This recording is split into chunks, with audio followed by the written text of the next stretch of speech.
Hey, what's going on, guys? So today we're going to be talking about Avatar: The Last Airbender. This is episode 8, and this is a part 2 of last episode, so it's a continuation. So in last episode, we got to know what Aang's got to do. He's got to go to this temple at Fire Nation, and he has to talk to Avatar Roku's statue on this very night. So it starts off with Aang arguing with Appa about heading off, and Katara and Sokka were believed that they don't want to go, they don't want to come with him. But it turns out that the whole reason that Aang wants to go and see the statue and talk to Avatar Roku is to get guidance and insight on what that vision was. It was like an eruption of some sort coming down, or like a missile. From there, we actually get to see that Katara and Sokka were basically wanting to come with him the whole time. They're his ride or die, basically. So that was great of them to come along. And really great runs, of course. So as they set off, they're kind of off in the distance. Prince Zuko comes out of nowhere, and he's grilling the village leader because they just now headed off.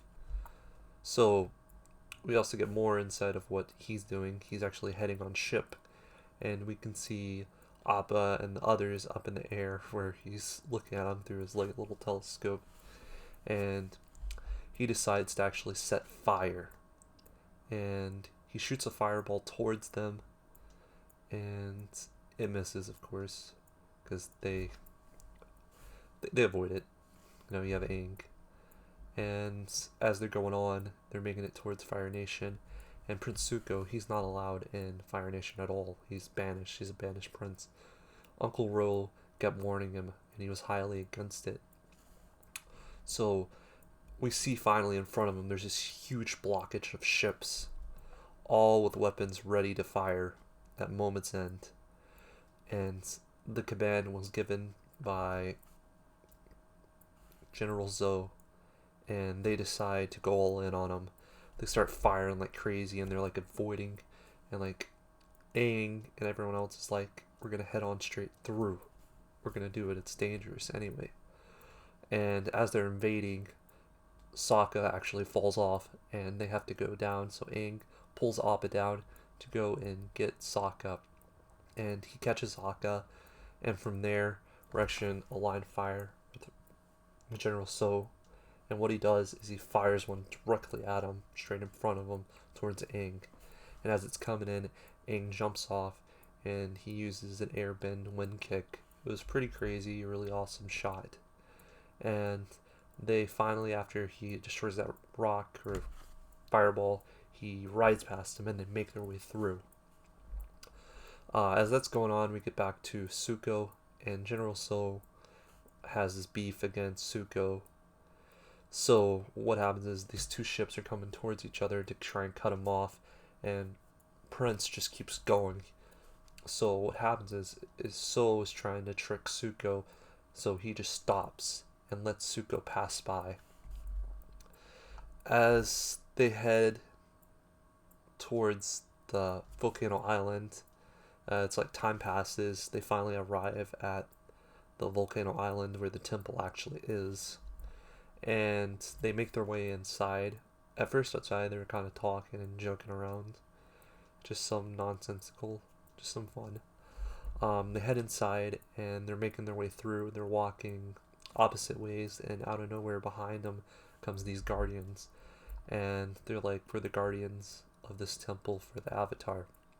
And Aang's like, I'm the Avatar. And it kind of cuts off to like this commercial break, and they all start shooting fireballs at him.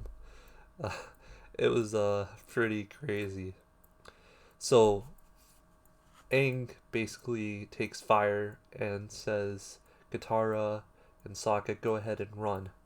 So they run off. Aang's kind of fighting back, and eventually they all run away. So they're in this like maze of doors, and as they make their way through, this one guard comes behind them, and he's like, hey, wait. And what happens is the guard comes to him in this like dead end, and he's like, "Wait, I'm a friend." And he's kind of talking to him and telling him who he is, and he bows down to Aang. And whenever he gets back up, he moves this torch sideways and presses this like secret button. And whenever he presses the secret button, a door opens, and they all head through. They're kind of being chased. You can hear the other guards in the background as this door opens and it like closes. And this guy ends up being like their guide. So he's guiding them through, and he's just trying to get Aang to actually see Avatar Roku's statue, because he knows.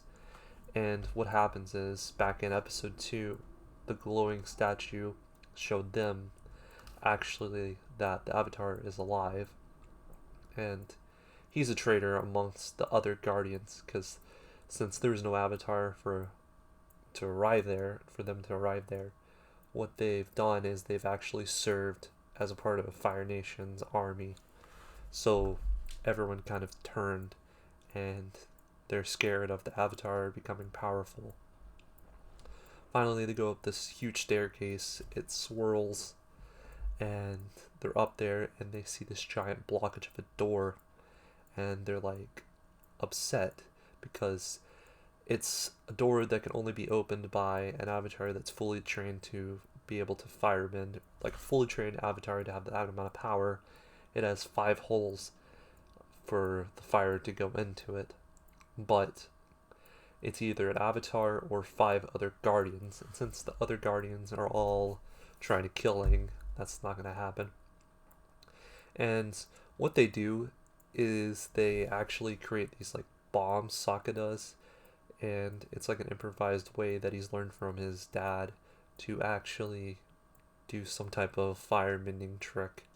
And he puts these like pouches of gunpowder into each of the mouths, and they have our guardian actually shoot fire mending at it. They explode, nothing happens. Sokka is kind of looking at the wall or the doorway in this situation, and we can see where there's ash on the door, and they're kind of talking about stuff. And you know what, Katara has this great idea that maybe they can trick them, the other guards, into actually opening the doors for them. And between all this, Zuko is actually trying to get to where Aang is on the island. And what they do is they were making this big smoke screen to where Zuko can actually get off the ship and board this like small ship on the back of it and head off towards the island and get his uncle to actually trick the others into thinking, as they're being followed, that the direction his uncle is where they're actually going. So that's what's going on behind. So speed up things, the guards all come in there, and our guard buddy, what he does is he tells the guards that the Avatar is already inside, and he gets them to simultaneously all open the door. And as the door opens, we see a Momo that crawled through the hole, and he's just covered in ash, and they're confused, and out of nowhere our whole gang attacks him and basically kind of like takes him out. They basically tell Aang he can now go inside, but what happens is we look back and Prince Zuko has Aang tied up by hand, and Aang is basically being took back. And what happens is this: Aang makes way and he kind of like gets out of his bind, and he jumps over everything, and as the door's closing, he makes it. The door had like these spikes, I guess, to keep it closed and kept shut. Whenever he's in there, the statue and the light are beaming on each other, and nothing's happening. Aang's confused, and nothing happens. It's just kind of, you know what I mean? But out of nowhere, we're transported, and we actually get to see Avatar Roku. He's this really great, wise guy. He's not like the other Fire Nation people we've met so far. I would say his uncle's not bad, but we're starting to see more of his evil side. But Avatar Roku is pretty much a great avatar from what we've seen. He's very wise. And what he tells Aang is basically his conquest of what he has to do. So it gives us the full vision of what happens. So that vision that he was having was actually about a comet. And this comet came from Fire Lord Sozin.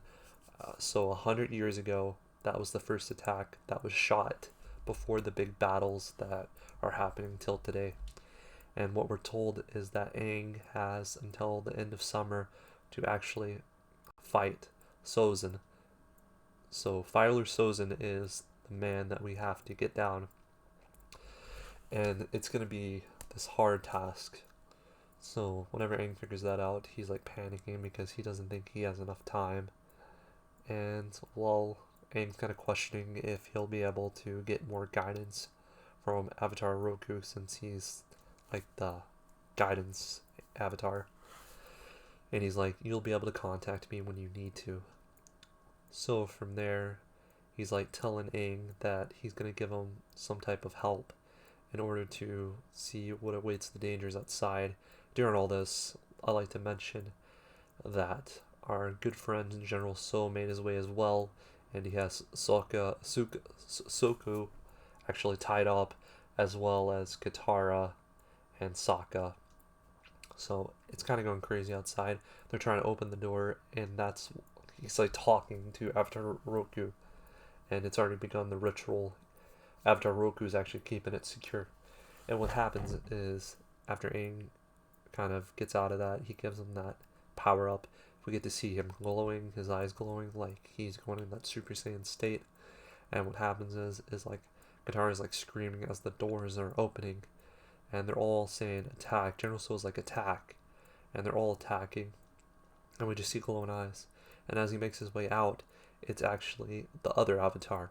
We actually get to see Avatar Soku in full form fighting. Well, not really. It's still Aang, but Avatar Soku, I guess, take form of himself through Aang. And what happens is he just starts destroying the temple, and everyone has to make their way out. And as they're making their way out, the place is just getting destroyed by him. He's destroying the temple because it's not needed anymore. Because Aang has got his information and his guidance that he needed all along.